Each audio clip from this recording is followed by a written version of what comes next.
ನಾನು extra curricular activities, cultural programmes, ನಾನು acting side ಬರ್ತೀನಿ ಅಂತ ನಮ್ಮ ಮನೇಲಿರೋರ್ಗೂ ಕೂಡ ಅವ್ರಿಗೆ ಐಡಿಯಾನೂ ಮಾಡಿರಲಿಲ್ಲ.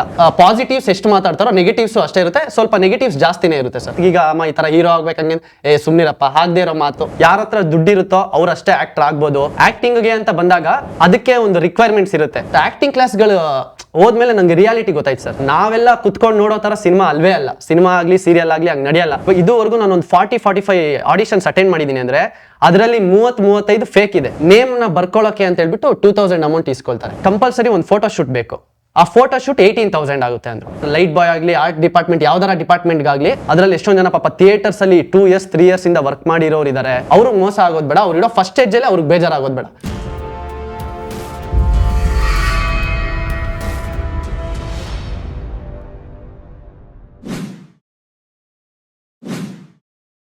Investing in cinemas without cinema knowledge is injurious to you, your family, and the audience too. Annadata Sukhi Bhava.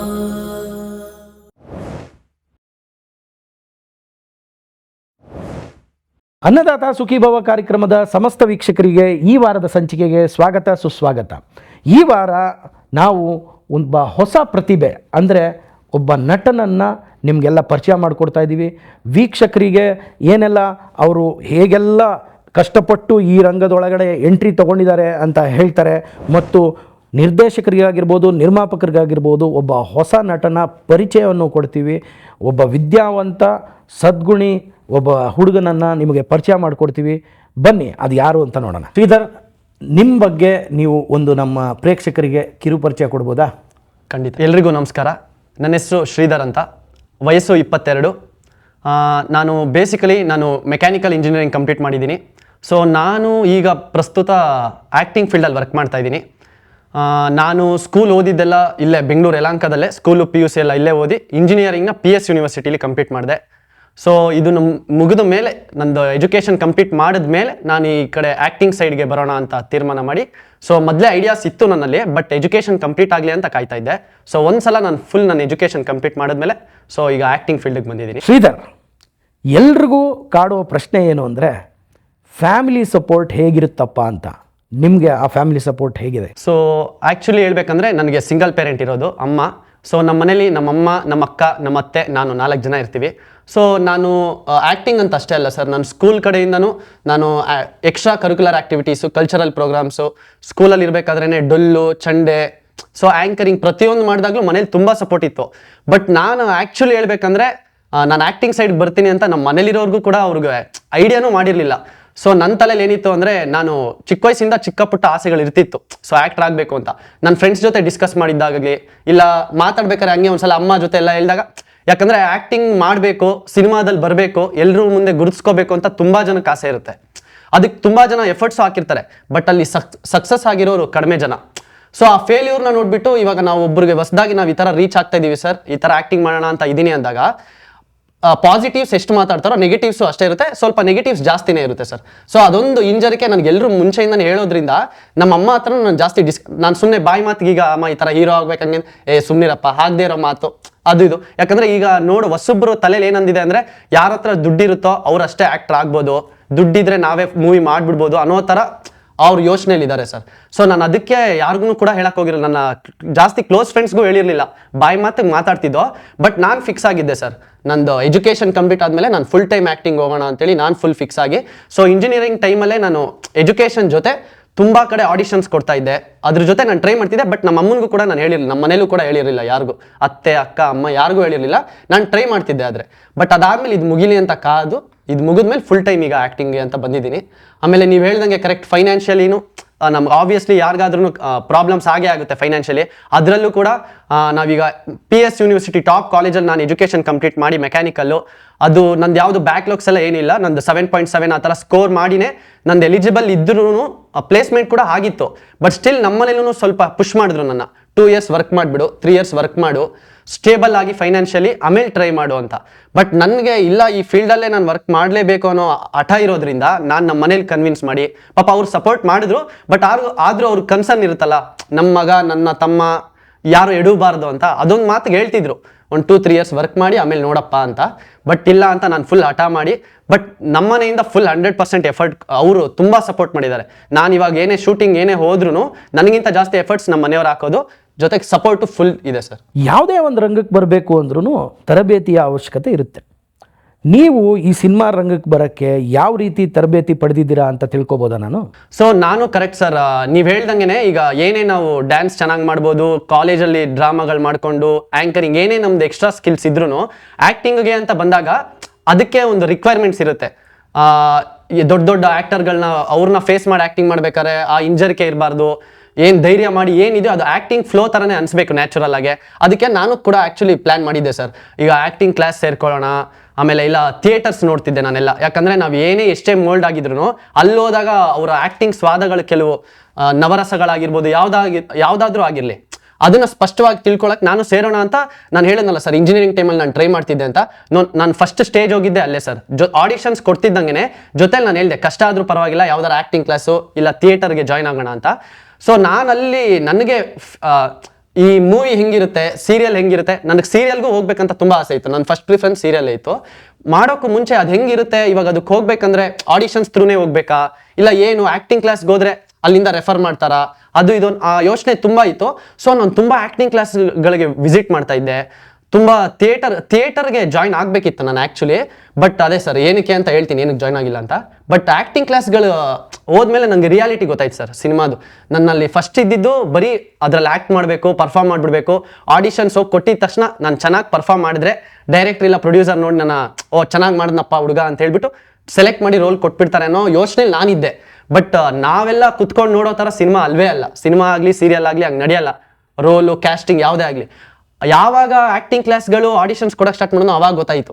ಅಲ್ಲಿ ನಾನು ಇದುವರೆಗೂ ನಾನು ಒಂದು 40-45 ಆಡಿಷನ್ಸ್ ಅಟೆಂಡ್ ಮಾಡಿದ್ದೀನಿ. ಅಂದರೆ ಅದರಲ್ಲಿ 30-35 ಫೇಕ್ ಇದೆ, ಒಂದೊಂದು ಥರ ಇದೆ. ಕೆಲವರು ಅವರ ಮೂವಿ ಪ್ರಮೋಷನ್ಗೆ ಅಂತ ಆಲ್ರೆಡಿ ಕ್ಯಾಸ್ಟಿಂಗ್ ಆಗಿದ್ರು ಮಾಡಿದ್ದಾರೆ. ಇನ್ನು ಕೆಲವರು ಅದು ಹೆಂಗೆ ಅಂದರೆ ಸರ್, ನಾನು ಜರ್ನಿನ ಹೆಂಗೆ ಸ್ಟಾರ್ಟ್ ಮಾಡಿದೆ ಅಂತ ಹೇಳ್ಬಿಡ್ತೀನಿ. ಇದೇ ಥರ ನಾನು ಆ್ಯಕ್ಟಿಂಗ್ ಕ್ಲಾಸ್ಗಳಿಗೆ ಎಂಟ್ರಿ ಕೊಟ್ಟಾಗ ಸರ್, ಅವ್ರು ಫಸ್ಟ್ ನನ್ನ ಹತ್ರ ನೇಮ್ನ ಬರ್ಕೊಳ್ಳೋಕ್ಕೆ ಅಂತ ಹೇಳ್ಬಿಟ್ಟು 2000 ಅಮೌಂಟ್ ಇಸ್ಕೊಳ್ತಾರೆ. ಅದು ಅವ್ರು ಬಿಸ್ನೆಸ್ ಮಾಡ್ಕೊಂಡ್ಬಿಟ್ಟಿದ್ದಾರೆ. ನಮ್ಮ ಥರ 100% ಕೊಟ್ಟು ಏನಾರ ಆ್ಯಕ್ಟಿಂಗಲ್ಲಿ ಸಾಧನೆ ಮಾಡಬೇಕು ಅಂತ ಬರೋರು ಅವ್ರ ಬಿಸ್ನೆಸ್ ಟ್ರ್ಯಾಪ್ ಅದು ಅವ್ರ ಬುದ್ಧಿವಂತಿಕೆ. ಅವ್ರನ್ನ ಏನು ಬ್ಲೇಮ್ ಮಾಡೋಂಗಿಲ್ಲ. ಅವ್ರೇನು ಮಾಡ್ತಾರೆ, ನಿಮಗೆ ಫಸ್ಟ್ ಅವಕಾಶ ಕೊಡ್ಸೋಕ್ಕೂ ಮುಂಚೆ ನಿಮ್ಮದು ರಿಜಿಸ್ಟ್ರೇಷನ್ ಅಂತ 2000 ಅಂತೆಲ್ಲ ನೇಮ್ ತೊಗೊಳ್ತಾರೆ. ಆಡಿಷನ್ಸ್ ಬರುತ್ತಪ್ಪ ಎಲ್ಲಾದರೂ ಇನ್ಫಾರ್ಮ್ ಮಾಡ್ತೀವಿ ಅಂತ. ನಾನು ಆ್ಯಸ್ ಎ ಆ್ಯಕ್ಟರ್ ನನಗೆ ಅವಾಗ ಆಗಿದ್ದು ಇವಾಗ ಹೆಸರು ರಿಜಿಸ್ಟರ್ ಆಗಿದೆ, ಒಂದು ಅವಕಾಶ ಸಿಕ್ಬಿಡುತ್ತೆ ಅಂತ. ಸೊ ಅದಾದಮೇಲೆ ಆಡಿಷನ್ಸ್ ಕರೀತಿದ್ರು. ಆಡಿಷನ್ಸ್ ಕರೆದಾಗ ಅಲ್ಲೊಂದು 2-3 ಜನ ಕೂರಿಸಿರೋ ನಮ್ಗೆ ಯಾರು ಅಂತ ಗೊತ್ತಿರಲ್ಲ, ಮಾಡ್ತಿದ್ದಾರೆ ಹೊಸ ಪ್ರಾಜೆಕ್ಟ್ ಅಂತ. ನಾವು ಅಲ್ಲಿ ಆ್ಯಕ್ಟಿಂಗ್ನ ಫುಲ್ ಸೀರಿಯಸ್ ಆಗಿ ಆಡಿಷನ್ ಎಲ್ಲ ಅಟೆಂಡ್ ಮಾಡಿ ನಾನು ಕೊಟ್ಟಾದ್ಮೇಲೆ 2 ಡೇಸ್ ಆದ್ಮೇಲೆ ಕಾಲ್ ಬರೋದು. ಅವ್ರು ಕಾಲ್ ಮಾಡಿ ಹೇಳ್ತಿದ್ರು, ಇವಾಗ ನೀವು ಸೆಲೆಕ್ಟ್ ಆಗಿದ್ದೀರಾ, ಹೀರೋ ತಮ್ಮ ರೋಲು, ನಿಮ್ಗೊಂದು ಒಳ್ಳೆ ಅವಕಾಶ ಇದೆ. ಇದು ಪ್ರೂವ್ ಮಾಡ್ತಿದ್ದಂಗೆ ಡೈರೆಕ್ಟ್ರು ಇನ್ನೊಂದೆರಡು ಮೂವಿ ಮಾಡ್ತಿದ್ದಾರೆ, ಅದಕ್ಕೂ ನಿಮ್ಮನ್ನ ನಾನೇ ರೆಫರ್ ಮಾಡ್ತೀನಿ. ಬಟ್ ಅದಕ್ಕೆ ಕಂಪಲ್ಸರಿ ಒಂದು ಫೋಟೋ ಶೂಟ್ ಬೇಕು. ಆ ಫೋಟೋ ಶೂಟ್ 18,000 ಆಗುತ್ತೆ ಅಂದರು. ನಾನು ಸರ್ ಇಲ್ಲ ಸರ್, ನಮ್ಮದು ಫೈನಾನ್ಷಿಯಲಿ ಪ್ರಾಬ್ಲಮ್ ಇರೋದ್ರಿಂದ ಈಗಲೇ ಅಷ್ಟೆಲ್ಲ ಕೊಟ್ಟು ಹೋಗೋಷ್ಟು ನಾರ್ಮಲ್ ಬೇಸಿಕ್ ಬೇಡ ಸರ್ ಹಂಗೆ ಹಿಂಗೆ ಅಂತಿದ್ದೆ. ಬಟ್ ಅವ್ರು ಇಲ್ಲ ಅಂತ ತುಂಬ ಫೋರ್ಸ್ ಮಾಡೋಕ್ಕೆ ಸ್ಟಾರ್ಟ್ ಮಾಡಿದ್ರು. ನಾನು ಇಲ್ಲ ಸರ್ ಖಂಡಿತ ಅದಾಗಲ್ಲ ಹಂಗೆ ಹಿಂಗೆ ಅಂದಾಗ, ಸರಿನಪ್ಪ ಫೋಟೋ ಶೂಟ್ ಬೇಡ, ನೀನೇನು ಮಾಡು, ನಮ್ಮದ್ರಲ್ಲೇ ಆ್ಯಕ್ಟಿಂಗ್ ಕ್ಲಾಸ್ ಇದೆ, ಆ್ಯಕ್ಟಿಂಗ್ ಕ್ಲಾಸಿಗೆ ಜಾಯ್ನ್ ಆಗು ಅಂದರು. ನಾನು ಸರ್ ಅದೆಷ್ಟು ಸರ್ ಅಂದರೆ 3 ಮಂತ್ಸಿಗೆ 50,000 ಅಂದರು. ನನಗೆ ಇವಾಗ ಇದೇನಪ್ಪ ಇದು ಇಷ್ಟು ಕೇಳ್ತಿದ್ದಾರೆ, ಅಮೌಂಟು ಕೂಡ ಕೇಳಿದಾಗ ಫಸ್ಟ್ ಐಡಿಯಾನೇ ಇಲ್ಲ ಅಂದಮೇಲೆ ಹೆಂಗೆಲ್ಲ ಅಮೌಂಟ್ ಈಸ್ಕೊಳ್ತಾರೆ ಅಂದಾಗ 50,000 ಹೇಳ್ದಾಗ ನಂಗೆ ತಲೆ ಕೆಟ್ಟೋಯ್ತು. ಜಾಸ್ತಿ ಆಯ್ತು ಅಮೌಂಟು. ಇವಾಗೇನು ಇವ್ರ ಅವಕಾಶ ಬೇರೆ ಕೊಡ್ತೀನಿ ಅಂತಿದ್ದಾರೆ, ರೋಲ್ ಸಿಗುತ್ತೆ ತಮ್ಮನ ರೋಲು, ಒಂದ್ಸಲ ಗುರುತಿಸ್ಕೊಂಡ್ಮೇಲೆ ಬೇರೆ ಅವಕಾಶಗಳು ಸಿಗುತ್ತೆ ಅಂತ ನಾನು ಆಸೆಲಿ ಹೆಂಗಾರ ದುಡ್ಡು ಅರೇಂಜ್ ಮಾಡಬೇಡ ಇಲ್ಲ ಸೇರ್ಕೊಂಬೇಡನೋ ಹಠ ಇತ್ತು. ಸರಿ ಬಿಡು ಅಂತ ಸರ್ ಅದೇ ನೋಡಿ ಹೇಳ್ತೀನಿ ಅಂತ ಹೇಳ್ಬಿಟ್ಟು ಬೇರೆ ಕಡೆ ಹಂಗೆ ಇದು ಸೇಮ್ ಪ್ರೊಸೀಜರು. ಬೇರೆ ಕಡೆ ಆ್ಯಕ್ಟಿಂಗ್ ಹೋದಾಗ ಅವರು ಫಸ್ಟು ಫೋಟೋ ಶೂಟಪ್ಪ ಒಂದು 18-19 ಸಾವಿರ ಆಗುತ್ತೆ ಅದಿದು. ಸೊ ನಾನು ಎಲ್ಲ ಕಡೆ ಫೋಟೋ ಶೂಟ್ಗೆ ಇಷ್ಟು ಇರ್ಬೋದೇನೋ ಅಂದರೆ ಅವರು ನೆಕ್ಸ್ಟ್ ಅದೇ ಹೇಳ್ತಿದ್ರು, ನಮ್ಮ ಆ್ಯಕ್ಟಿಂಗ್ ಕ್ಲಾಸಿಗೆ ಸೇರ್ಕೊಳ್ಳಿ 40,000 30,000 ಅಂತ. ನಾನು ಇದೇನಪ್ಪ ಎಲ್ಲರೂ ಹಿಂಗೆ ಹೇಳ್ತಿದ್ದಾರೆ, ಸೊ ನಾವೀಗ ಸೇರಿದ ಮೇಲೆ ಪಕ್ಕ ಚಾನ್ಸ್ ಸಿಗುತ್ತಾ ಇಲ್ಲ ಏನು ಹಂಗೆ ಹಿಂಗೆ ಅಂದಾಗ ನಾನು ಇದೇ ಟೈಮಲ್ಲಿ ನಾನು ತೊಗೊಂಡಿದ್ದು ಒಳ್ಳೆ ನಿರ್ಧಾರ ಅಂದರೆ ಆ್ಯಕ್ಟಿಂಗ್ ಕ್ಲಾಸ್ಗಳಿಗೆ ಜಾಯ್ನ್ ಆಗಿಲ್ಲ ಸರ್.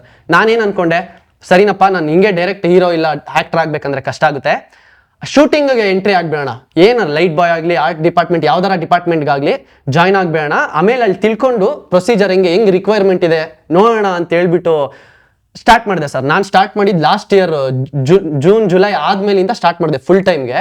ಅವಾಗ ಬ್ಯಾಕ್ಗ್ರೌಂಡ್ ಆರ್ಟಿಸ್ಟ್ ಆಗಿ ಹೋಗೋ ಸ್ಟಾರ್ಟ್ ಮಾಡಿದೆ.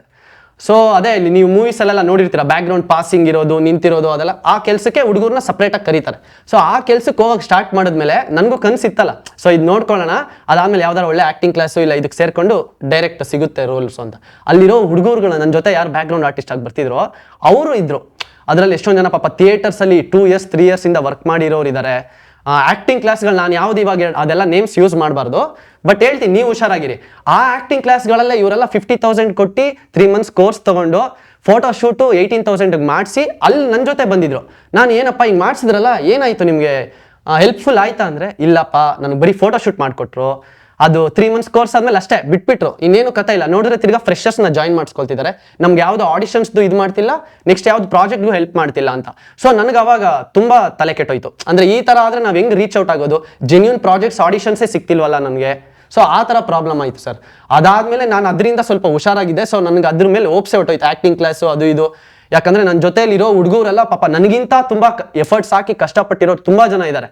ನಾನು ಇವಾಗ 22 years, 27, 28 ಅಂದ್ರೆ ಅವ್ರು 4-5 years ಇಂದಾನು ಈ ಇಂಡಸ್ಟ್ರಿಲಿ ಏನಾರ ಸಾಧಿಸಬೇಕು ಅಂತ ಎಫರ್ಟ್ಸ್ ಹಾಕೊಂಡು ತುಂಬಾ ಕಷ್ಟಪಡ್ತಿದ್ದಾರೆ. ಅವ್ರಿಗೆ ಮಿಸ್ ಆಗ್ತಿರೋದೇನು ಅಂದ್ರೆ ಫಸ್ಟ್ ಹೆಜ್ಜೆ. ನಾವು ಡೈರೆಕ್ಟರ್ನಿಲ್ಲ ಪ್ರೊಡ್ಯೂಸರ್ನ ಮೀಟ್ ಮಾಡಬೇಕು ಅಂದ್ರೆ ಆಡಿಷನ್ಸ್ ಮೂಲಕ ಸೆಲೆಕ್ಟ್ ಆಗಿ ಅವ್ರಿಗೆ ಇಷ್ಟಪಡಿಸೋಣ, ನಮ್ಮ ರೋಲ್ ತಗೊಳ್ಳೋಣ ಅಂತ ಇರ್ತಾರೆ. ಆ ಆಡಿಷನ್ಸ್ ಜೆನ್ಯೂನ್ ಆಗಿರೋ ಸಿಗ್ತಿಲ್ಲ. ಆಮೇಲೆ ಇನ್ನೊಂದು ಮುಖ್ಯವಾಗಿ ಏನು ಮಾಡಬೇಕು ಅಂದ್ರೆ, ಈ ಆಕ್ಟಿಂಗ್ ಕ್ಲಾಸ್ಗಳೆಲ್ಲ ಏನು ಮಾಡಿದ್ದಾರೆ ಅಂದ್ರೆ ಈ ಬಿಸ್ನೆಸ್ ರೂಪದಲ್ಲಿ ನಾವೀಗ ನಮ್ಮ ಐಡಲ್ ಅಂತ ಯಾರನ್ನ ತಗೊಳ್ತೀವಿ, ಸೀರಿಯಲ್ ಇಲ್ಲ ಮೂವಿಗಳು ರೆಕಗ್ನೈಸ್ಡ್ ಆಕ್ಟರ್ಸ್ನ ರೋಲ್ ಮಾಡೆಲ್ ತರ ತಗೊಂಡು ಇವ್ರ ತರ ಆಗ್ಬೇಕು, ಇಲ್ಲ ಇವ್ರು ಹೇಳೋ ಮಾತು ಕೇಳೋಣ ಹಂಗೆ. ಸೊ ಅವ್ರೀಗ ಪೇಯ್ಡ್ ಪ್ರಮೋಷನ್ ಅಂತ ಹೇಳ್ಬಿಟ್ಟು ಈ ಫೇಕ್ ಆಡಿಷನ್ಸ್ಗಳದ್ದು ಇವ್ರು ಈ ತರ ನಾನು ಹೇಳಿದ್ನಲ್ಲ ಆಕ್ಟಿಂಗ್ ಕ್ಲಾಸ್, ಅದು ಅವ್ರ ಕೈಲಿ ಪ್ರಮೋಟ್ ಮಾಡಕ್ ಸ್ಟಾರ್ಟ್ ಮಾಡಿಸ್ಬಿಟ್ಟಿದ್ದಾರೆ. ಸೊ ಅದರಿಂದ ಜನ ಸ್ವಲ್ಪ ಜಾಸ್ತಿ ಹಳ್ಳಕ್ಕೆ ಬೀಳ್ತಿದ್ದಾರೆ. ಅವರು ಪಾಪ ವೆರಿಫೈ ಎಲ್ಲ ಮಾಡಿರಲ್ಲ, ಆರ್ಟಿಸ್ಟ್ಗಳೆಲ್ಲ ಬ್ಯುಸಿ ಇರ್ತಾರೆ. ಸೊ ಅವ್ರದ್ದೇನೋ ಕೆಲ್ಸಕ್ಕೆ ಇದಕ್ಕೋಸ್ಕರ ಅವ್ರಿಗೆ ಗೊತ್ತಿರೋರು ಏನೋ ಪ್ರಮೋಟ್ ಮಾಡಿಬಿಡ್ತಾರೆ. ನನಗೇನೆ ಒಂದು 2 ಕ್ಯಾಸ್ಟಿಂಗ್ ಕಾಲು ಅವ್ರ ಕಡೆಯವ್ರದ್ದು ಫೋನ್ ನಂಬರ್ಗಳನ್ನ ಡಿಫ್ರೆಂಟ್ ಪೋಸ್ಟರ್ಸ್ ಅಲ್ಲಿ ನಂಬರ್ ಪೋಸ್ಟ್ ಮಾಡಿ ಬೇರೆ ಆರ್ಟಿಸ್ಟ್ಗಳೆಲ್ಲ ಪ್ರಮೋಟ್ ಮಾಡ್ತಿರ್ತಾರೆ, ಅದನ್ನ ಸ್ಟೋರಿ ಹಾಕ್ತಿರ್ತಾರೆ, ಪೋಸ್ಟ್. ಅದನ್ನ ನನ್ನ ಫ್ರೆಂಡ್ಸ್ ನನಗೆ ಕಳಿಸ್ತಿರ್ತಾರೆ, ಶ್ರೀಧರ್ ಟ್ರೈ ಮಾಡು, ನಿನ್ಗೊಂದು ಅವಕಾಶ ಸಿಗ್ಬೋದು ಅಂತ. ಬಟ್ ನನ್ನ ಹತ್ರ ಆಲ್ರೆಡಿ ಅವ್ರು ಕೊಟ್ಟಿರೋ ನಂಬರ್ಸ್ದೆಲ್ಲ ಆಲ್ರೆಡಿ ಇದೆ. ನಾನು 1 year ಬ್ಯಾಕೆ ಅವ್ರನ್ನೆಲ್ಲ ಮೀಟ್ ಮಾಡಿ, ಸೊ ನನಗೆ ಗೊತ್ತಿದೆ. ಸೊ ನನ್ನ ಮುಖ್ಯ ಉದ್ದೇಶ ಸರ್, ನಾನು ಹಿಡ್ವಿರೋದು ಅಂದ್ರೆ ನಾನು ದೊಡ್ಡ ಮಟ್ಟದಲ್ಲಿ ಮೋಸ ಹೋಗಿಲ್ಲ, ಬಟ್ ಆಸೆ ನಂತರನೇ ಎಷ್ಟೊಂದು ಜನ ಇಟ್ಕೊಂಡಿರ್ತಾರೆ ಯುವ ಪ್ರತಿಭೆಗಳು, ಅವ್ರಿಗೆ ಮೋಸ ಆಗೋದು ಬೇಡ, ಅವ್ರು ಇಡೋ ಫಸ್ಟ್ ಹೆಜ್ಜೆಲೆ ಅವ್ರಿಗೆ ಬೇಜಾರಾಗೋದು ಬೇಡ. ಮೋಸ ಹೋಗೋರು ಇರೋ ತನಕ ಮೋಸ ಮಾಡೋರು ಇದ್ದೇ ಇರ್ತಾರೆ. ಆ ಮಾತು ಈಗೆಲ್ಲ ಬಂದಿರೋದು, ತುಂಬ ಹಿಂದೆ ಜನಪದವಾಗೇ ಬಂದ್ಬಿಟ್ಟಿದೆ. ಯಾರು ಮೋಸ ಹೋಗಕ್ಕೆ ರೆಡಿ ಇದ್ದರೆ ಮೋಸ ಮಾಡೋರು ಇದ್ದೇ ಇರ್ತಾರೆ ಅಂತ. ನಿಮ್ಮ ಅನಿಸಿಕೆಗಳನ್ನ ನೀವು ಹಂಚ್ಕೋತಿರ್ಬೇಕಾದ್ರೆ ನಾನು ಮಧ್ಯದಲ್ಲಿ ಯಾಕೆ ಮಾತಾಡಲಿಲ್ಲ ಅಂದರೆ, ನಿಮ್ಮ ಹಾಗೆ ಕನಸು ಕಟ್ಕೊಂಡು ಸಾವಿರಾರು ಲಕ್ಷಾಂತರ ಜನ ಈ ಸಿನಿಮಾ ಇಂಡಸ್ಟ್ರಿ ಒಳಗೆ ಬರಬೇಕು ಅಂತಿದ್ದಾರೆ. ಆ ಇಂಡಸ್ಟ್ರಿ ಒಳಗೆ ಬರಬೇಕು ಅಂತ ಇರೋ ಜನರಿಗೆ ಈ ಥರ ಒಂದು ಮಾಫಿಯಾ ಇದೆ. ಆ ಮಾಫಿಯಾ ಏನು ಮಾಡುತ್ತೆ ಅಂದರೆ, ಅವಕಾಶಗಳು ಕೊಡ್ತೀವಿ ಅಂತ ಹೇಳಿ ದುಡ್ಡನ್ನ ಇಸ್ಕೊಂಡು ಅದಾದಮೇಲೆ ಶೂಟ್ ಮಾಡ್ತೀವಿ ಅಂತ ಹೇಳಿ ಅದಾದಮೇಲೆ ಆಡಿಷನ್ಸ್ನ ಕರೀದಲ್ಲೇ ಅಥವಾ ಫೇಕ್ ಆಡಿಷನ್ಸ್ ಮಾಡೋ ಅಂಥ ಬಲೆಗೆ ಬೀಳದಲ್ಲೇ ಎಲ್ಲರೂ ಡೈರೆಕ್ಟಾಗಿ ರಂಗಭೂಮಿಲಿ ಹೋಗಿ ಅಲ್ಲಿ ತರಬೇತಿಯನ್ನು ಪಡೆದು ಅಥವಾ ಜೆನ್ಯೂನ್ ಆಗಿರೋ ಆ್ಯಕ್ಟಿಂಗ್ ಕ್ಲಾಸಸ್ಸಲ್ಲಿ ತರಬೇತಿ ಪಡೆದು ಅದಾದ ಮೇಲೆ ಸಿನಿಮಾ ಆಡಿಷನ್ಸ್ಗೆ ಜೆನ್ಯೂನ್ ಆಗಿ ಹೋಗಬೇಕು ಅನ್ನಂಗಿದ್ರೆ ಯಾವ್ದು ಜೆನ್ಯೂನ್ನು ಯಾವ್ದು ಅಲ್ಲ ಅನ್ನೋದು ಜಡ್ಜ್ ಮಾಡೋಕ್ಕೆ ಕಷ್ಟ ಆಗುತ್ತೆ. ನೀವು ಹೇಳ್ದಂಗೆ ಈಗ 1-1.5 ವರ್ಷದಿಂದ ನಾನು ಟ್ರೈ ಮಾಡ್ತಾ ಇದ್ದೀನಿ. ಆ ಟ್ರೈ ಮಾಡ್ತಾ ನೀವು ಹೋಗಿರ್ತೀರ, ಎಲ್ಲ ಕಡೆ ಹೋಗಿ ಅದರಲ್ಲಿ ಆಮೇಲೆ ಜಡ್ಜ್ಮೆಂಟಿಗೆ ಬಂದಿದ್ದೀರಾ, ಇದು ಫೇಕು, ಇದು ಸರಿ ಇಲ್ಲ, ಇದು ಸರಿ ಇದೆ ಅಂತ. ಆದರೆ ಯಾರೇ ಒಬ್ಬರು ಬರಬೇಕು ಅಂದಾಗ ಅವ್ರಿಗೆ ಒಂದು ಅವಕಾಶಗಳನ್ನ ಕಲ್ಪಿಸ್ಕೊಡೋಕ್ಕೆ. ಆಮೇಲೆ ಇನ್ನೊಂದೇನು ಅಂತಂದರೆ, ಒರಿಜಿನಲ್ಲಾಗಿ ಯಾರು ಆಡಿಷನ್ಸ್ ಮಾಡ್ತಾ ಇದ್ದಾರೆ ಅಲ್ಲಿ ಇಷ್ಟು ಲಕ್ಷಾಂತರ ಜನನೂ ಸೇರಿಸ್ಕೊಳಕ್ಕೂ ಆಗೋದಿಲ್ಲ. ಯಾಕೆಂದರೆ ಅದಕ್ಕೆ ಆದಂಥ ಒಂದು ಬೌಂಡ್ರೀಸ್ ಇರ್ತದೆ.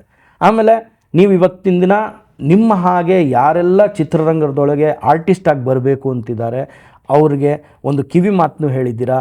ಈ ಥರ ಹೋಗಿ ಹಳ್ಳಕ್ಕೆ ಬಿದ್ದು ಆಮೇಲಿಂದ ಪಶ್ಚಾತ್ತಾಪ ಪಡೋದಕ್ಕಿಂತ ಮುಂಚೆನೇ ಇದು ಫೇಕಾ ಅಲ್ವಾ, ಇದು ಕರೆಕ್ಟಾ ಅಲ್ವಾ ಅಂತ ನೋಡಿಕೊಂಡು ಹೆಜ್ಜೆ ಇಡಿ ಅನ್ನೋ ಮಾತನ್ನ ಹೇಳಿದ್ರೆ ಇದರಿಂದ ಅನೇಕರಿಗೆ ಲಾಭ ಆಗುತ್ತೆ ಅಂತ ತಿಳ್ಕೊಂಡಿದ್ದೀನಿ.